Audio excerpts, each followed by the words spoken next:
एक मित्र ने प्रश्न पूछा। ये कहते हैं कि बुद्ध तो शुरू से ही ज्ञानी थे, पैदा से पैदा होने से ही ज्ञानी थे,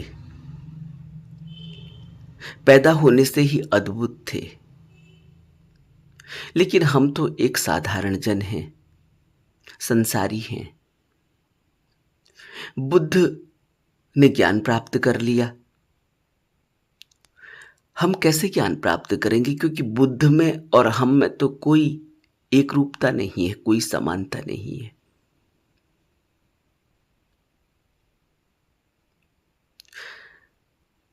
लेकिन बुद्ध इस बात को नहीं मानते। बुद्ध इस बात को जरा भी नहीं मानते कि बुद्ध में और हम में कोई फर्क है। क्योंकि बुद्ध का जीवन एक संसारी व्यक्ति की तरह रहा है। एक संसारी व्यक्ति वह किसी भी घर में पैदा हो, किसी भी परिवार में पैदा हो, किसी भी समाज में पैदा हो, लेकिन बहुत ज्यादा भेद नहीं होता, क्योंकि संसार तो वैसा ही रहता है। यह जरूर है कि भोग विलास की चीजें मिल जाएंगी। अगर वह राजा के घर में पैदा हो गया तो उसको सुख सुविधाएं मिल जाएंगी, लेकिन फिर भी जीवन तो जीना ही पड़ता है। और जीवन जीने में एक राजा को भी उतनी ही तकलीफ होती है जितना एक साधारण व्यक्ति को। क्योंकि जीवन जब इस संसार में जिया जाता है तो परेशानी तकलीफें वैसी ही है। वो जरूर है कि वो उस तकलीफों, उन परेशानियों का इंतजाम कर लेता होगा जो राजा है। जैसे अगर वो परेशान है, दुखी है, पीड़ित है, शारीरिक रूप से कुछ तकलीफ है, तो दवा का इंतजाम हो जाएगा, वैद्य का इंतजाम हो जाएगा, अस्पताल जा सकता है। इसी तरह से जब कोई व्यक्ति साधारण परिवार में पैदा होता है, उसको हो सकता है कि पूरा खाना न मिले, खाने की कमी हो, उसको हो सकता है कि दवा की कमी हो, उसको हो सकता है कि पेट भर भोजन न मिले, काम ज्यादा करना पड़ता हो। लेकिन पेट की आग बुझाने के लिए तो भोजन करना ही होगा। वो साधारण भोजन करता होगा और राजा कुछ विशेष भोजन करता होगा, लेकिन पेट की आग तो बुझानी ही होगी। दुख तकलीफ से तो दोनों को ही गुजरना होगा।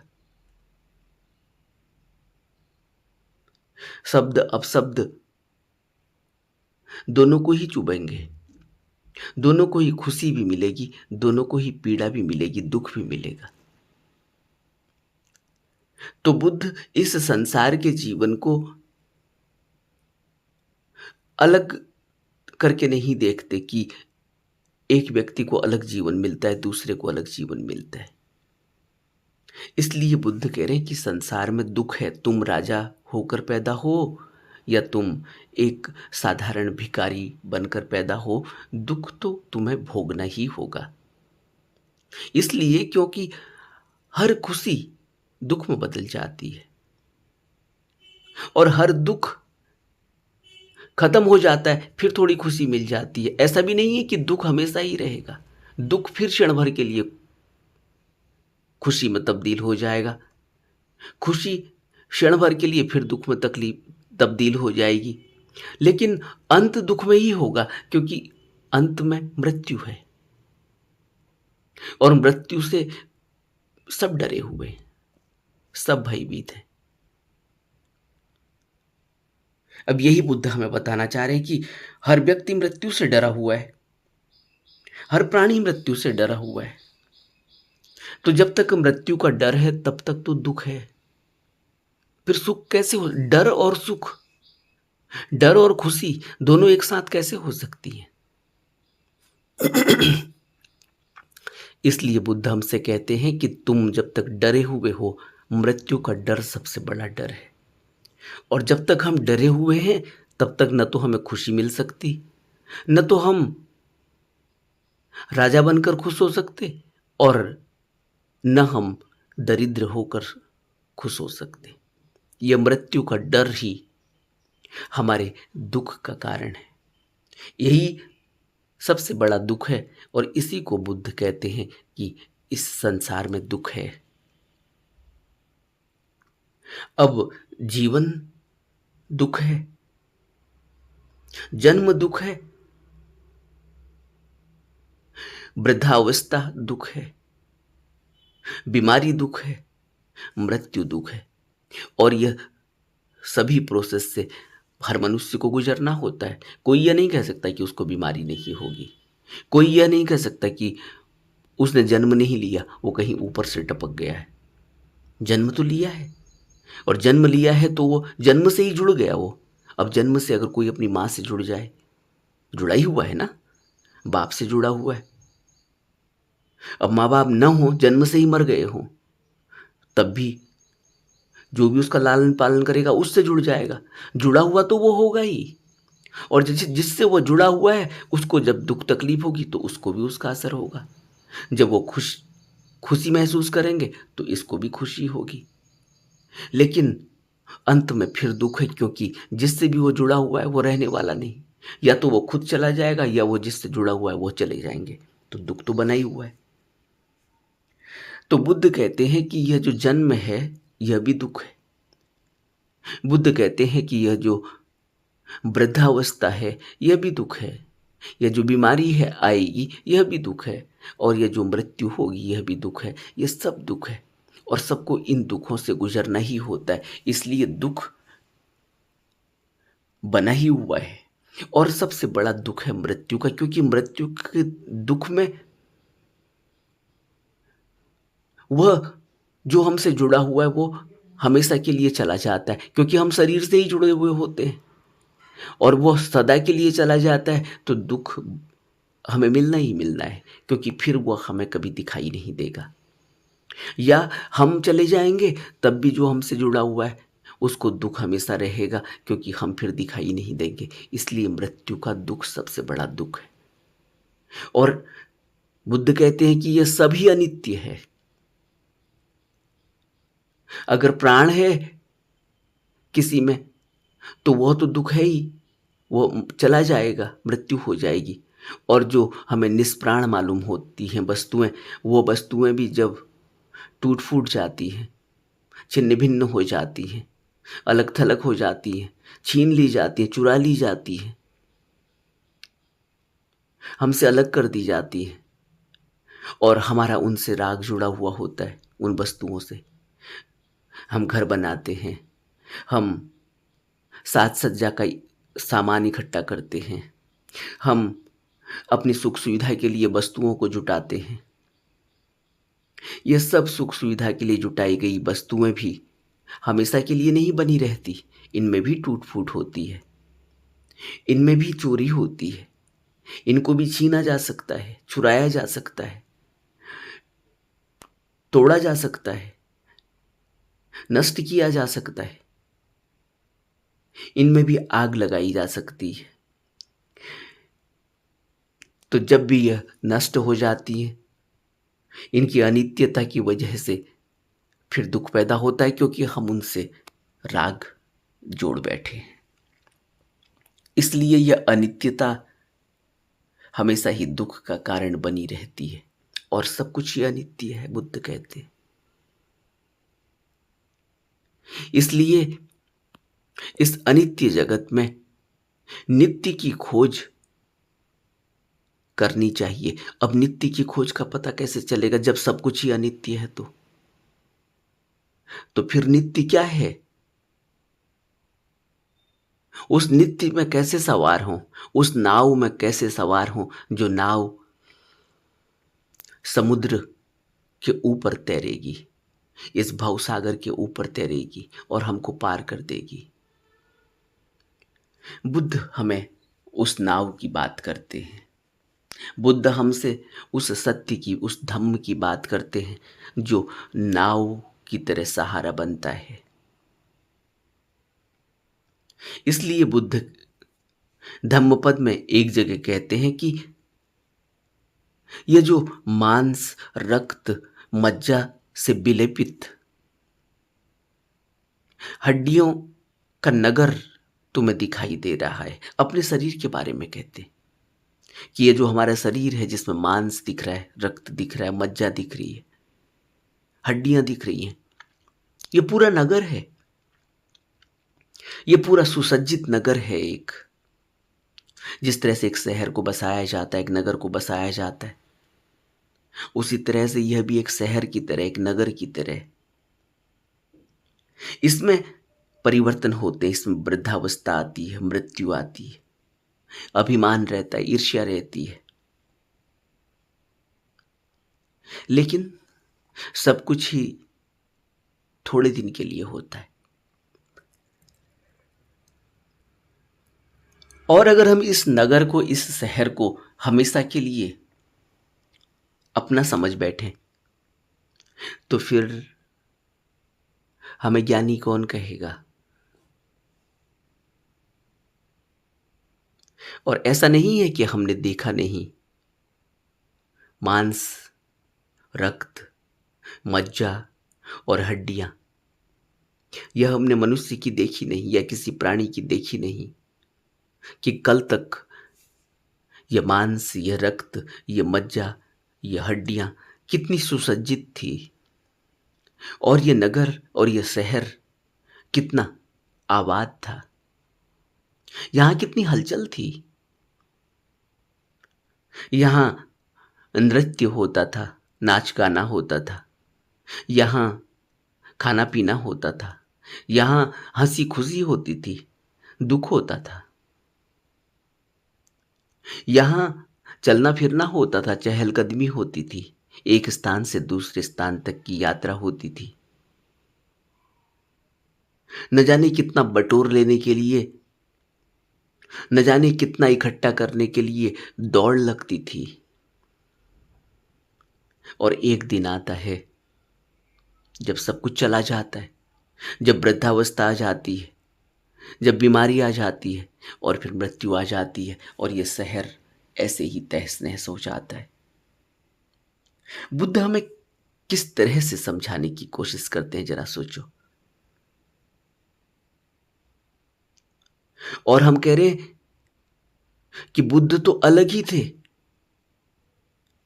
उनको हमारी श्रेणी में हम कैसे रख सकते हैं। उनसे, उनका और हमारा जीवन में तो कोई मेल मिलाप ही नहीं है। क्या बुद्ध बिल्कुल अलग थे? अगर बुद्ध बिल्कुल अलग थे तो फिर उनको इतनी मेहनत करने की, इतना हट करने की क्या जरूरत थी? उनको राजभोग छोड़ने की क्या जरूरत थी? उनको वन में भटकने की क्या जरूरत थी? उनको शमशान घाट में रहने की क्या जरूरत थी? उनको वृक्ष के नीचे ध्यान लगाने की क्या जरूरत थी? अगर वो हम जैसे नहीं थे, जब उनको ज्ञान ही था, तो सीधे उनको ज्ञान हमको दे देना चाहिए था। तो फिर उन्होंने यह पूरी लीला क्यों रची? उन्होंने ये क्यों हमें करके दिखाया? क्यों हम वो राजमहल से अलग चले गए? क्यों उन्होंने अपना घर परिवार छोड़ दिया? क्यों उन्होंने दर दर की ठोकरें खाई, दर दर भटके? क्यों उन्होंने फिर 7-8 साल के बाद यह घोषणा करी कि अब उनको ज्ञान प्राप्त हो गया है? इसीलिए क्योंकि बुद्ध हमें यही बताना चाह रहे हैं कि मांस, रक्त, मज्जा और हड्डियों से बना यह शहर सबका एक जैसा ही है। यहाँ सबकी दुख, पीड़ाएं, खुशी, हंसी एक जैसी हैं, लेकिन सब अनित्य है। बुद्ध अलग थे।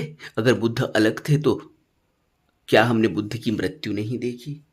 क्या हमने बुद्ध के शरीर को ढलते हुए नहीं देखा? क्या हमने बुद्ध की बीमारी नहीं देखी? हमने सब कुछ बुद्ध में वैसा ही देखा है जैसे हम में था, हम में है। फिर क्या अलग है? अलग है वो ज्ञान, वो रोशनी, वो प्रकाश जो बुद्ध के अंदर प्रकट हुआ, उनकी हड्डी तोड़ मेहनत से। ऐसे ही नहीं कि वो लेकर ही आए थे। वो जो लेकर आते हैं वो तो कर्मों के कारण सबको मिलता है। कर्मों के कारण ही हम भी कुछ लेकर आए हैं। कर्म और संस्कारों की वजह से ही हमें घर परिवार माँ बाप मिले। हमने तो माँ बाप नहीं चुने, हमने तो घर परिवार नहीं चुना, हमने तो धन दौलत नहीं चुनी। हम वहाँ पटक दिए गए, पैदा हो गए। क्या कोई कह सकता है कि मैं यहाँ अपने पूरे होश हवास में पैदा हुआ? मैंने चुना था इन माँ बापों को, मैंने चुनी थी यह धन दौलत जो मुझे ऐसी ही मिल गई विरासत में पैदाई सी। यह हम लेकर ही आते हैं। बुद्ध भी यह लेकर ही आए थे। राजमहल, वह सब सुख सुविधाएं, और हम भी लेकर आए हैं। बुद्ध अपने हिसाब से लेकर आए थे, जो उनके संस्कार पूर्व कर्म थे। हम अपने संस्कार अपने पूर्व कर्म के हिसाब से लेकर आए हैं। बुद्ध ने भी एक साधारण मनुष्य की ही तरह जीवन जिया, हम भी एक साधारण मनुष्य की ही तरह जीवन जी रहे। बुद्ध ने राजमहल में अपना जीवन जिया शुरू का, और हम एक साधारण परिवार में जी रहे हैं। हम झोपड़ी में जी रहे हैं, वो राजमहल में जिए। लेकिन पीड़ा, दुख, तकलीफ, मानसिक स्थितियां तो वही है, उनमें कोई भेद नहीं है। तो यह नहीं कहना चाहिए कि बुद्ध का जीवन अलग था, बुद्ध का ज्ञान अलग था, वो तो लेकर ही आए थे। बुद्ध भी हमारी ही तरह मृत्यु को उपलब्ध हुए। बुद्ध को शरीर छोड़ना पड़ा। हमारी तरह का अर्थ यह नहीं है कि बुद्ध ने जब शरीर छोड़ा तो अज्ञानता में ही छोड़ दिया, अंधेरे में ही छोड़ दिया। बुद्ध के अंदर वह नित्यता प्रकट हुई है, अनित्यता में वह नित्यता प्रकट हुई है। और वह नित्यता क्या है? वो वही प्रकाश है जो कभी भी खत्म नहीं होता। वो रोशनी जिसको बुद्ध कहते हैं कि तुम अपने दीपक को खुद क्यों नहीं खोजते। बुद्ध उस रोशनी को लेकर गए अपने साथ। बुद्ध उस रोशनी में समा गए। और हम भी मरते हैं, हम अंधेरे में मरते हैं, यह फर्क है। इस रोशनी को उजागर करना होता है, अपने अंदर उघाड़ना होता है। अंदर ही है, बाहर नहीं है कि बुद्ध ने कहीं बाहर से रोशनी ली और हमें भी कहीं बाहर से मिलेगी। नहीं, हमें भी अंदर, अपने ही अंदर वह रोशनी मिलेगी। और हम भी जब मरेंगे, जब शरीर छोड़ेंगे, तो उस रोशनी को अपने साथ लेकर जाएंगे। उस रोशनी के सहारे हमारी आध्यात्मिक यात्रा होगी, हमारा परिनिर्वाण होगा। बुद्ध हमें यही कह रहे हैं। और इसी तरह हमें बुद्ध पूरा अभ्यास का तरीका बताते हैं, जीवन जीने का तरीका बताते हैं कि इस तरीके से जीवन जिया जाएगा, इस तरीके से अभ्यास किया जाएगा, तो तुम भी वो पा सकते हो जो मुझे मिला है। तो यह सोच मन में नहीं बैठानी चाहिए कि बुद्ध तो अलग ही थे। इनका कहना यह है कि बुद्ध तो अवतार थे। शायद यही कहना होगा इनका कि बुद्ध तो अवतार थे, बुद्ध तो लेकर ही आए थे पहले से, इसलिए बुद्ध बुद्ध हैं, हम तो एक साधारण जन हैं। लेकिन बुद्ध हमसे कहते हैं कि यह बोधि बीज सबके अंदर है, उघाड़ने की जरूरत है। बुद्ध ने भी अपने अंदर उघाड़ा, तभी तो राजमहल छोड़कर अपने एकांत में जाकर चिंतन मनन ध्यान का अभ्यास किया, गुरु की संगति की, और हमें वो सब तरीका बताया, जीवन जीने का तरीका भी बताया, और हमें किस तरह से अभ्यास करना है इसका भी तरीका बताया, इस संसार में कैसे रहना है इसका भी तरीका बताया। अब हम संसार में कैसे रहते हैं, हमें कैसे रहना चाहिए हमें पता नहीं है। जीवन कैसे जीना चाहिए यह भी हमें पता नहीं है, और अभ्यास का भी हमें पता नहीं है। और हमने ये मान लिया कि बुद्ध तो अवतार थे, हम उन जैसे हो नहीं सकते, इसलिए बुद्ध में और हम में कोई मेल नहीं है, इसलिए हम ऐसे ही जीवन जिएंगे, ऐसे ही मर जाएंगे, हमारा कुछ कल्याण नहीं हो सकता। लेकिन बुद्ध इस बात को खारिज कर देते हैं। बुद्ध कहते हैं कि नहीं, तुम्हारे अंदर भी बुद्धत्व प्रकट हो सकता है, तुम्हें भी निर्वाण मिल सकता है, तुम भी बुद्ध की तरह कमल रूप में खिल सकते हो। उसके लिए क्या करना है, बुद्ध ने हमें सब कुछ बताया, समझाया, जो हम किताबों में भी पढ़ते हैं, धर्म ग्रंथों में भी पढ़ते हैं, और बुद्ध की जीवनी कहानी में भी पढ़ते हैं, और बुद्ध के उपदेशों में भी सुनते हैं। कहीं भी बुद्ध यह नहीं कहते कि मैं अलग हूं तुमसे। ज्ञान प्राप्ति से पहले बुद्ध हमारी ही तरह अभ्यास कर रहे हैं। ज्ञान प्राप्ति के बाद बुद्ध दावा करते हैं कि मुझे मिल गया है, और फिर बुद्ध ने बांटा भी। और सबसे पहले तो उन 5 अपने साथियों को दिया जो उनके साथ बहुत दिनों तक जुड़े रहे इस यात्रा में। तो ऐसा नहीं है कि जो बुद्ध ने दिया वो हमें नहीं मिल सकता, ऐसा नहीं है कि जो बुद्ध ने पाया वो हमें नहीं मिल सकता। बुद्ध ने तो हमारे लिए बहुत आसान कर दिया, क्योंकि हमें सब कुछ बता दिया कैसे करना है, कैसे जीना है। अब यह हमारे ऊपर मुनस्सर है, यह अब हमारे ऊपर निर्भर करता है कि हम अपना जीवन कैसे जीते हैं। बुद्ध के बताए हुए रास्ते पर चलकर जीते हैं, या अपनी इच्छा से, मनमानी से जीते हैं। अगर हम मनमानी से जीते हैं तो फिर हमें वही मिलेगा जो हम अपने मन में सोचते हैं, मन के हिसाब से करते हैं। और अगर हम बुद्ध के बताए हुए रास्ते पर चलते हैं तो हमें वह मिलेगा जो बुद्ध हमें देना चाहते हैं। सब हम पर निर्भर करता है। नमो बुद्धाय।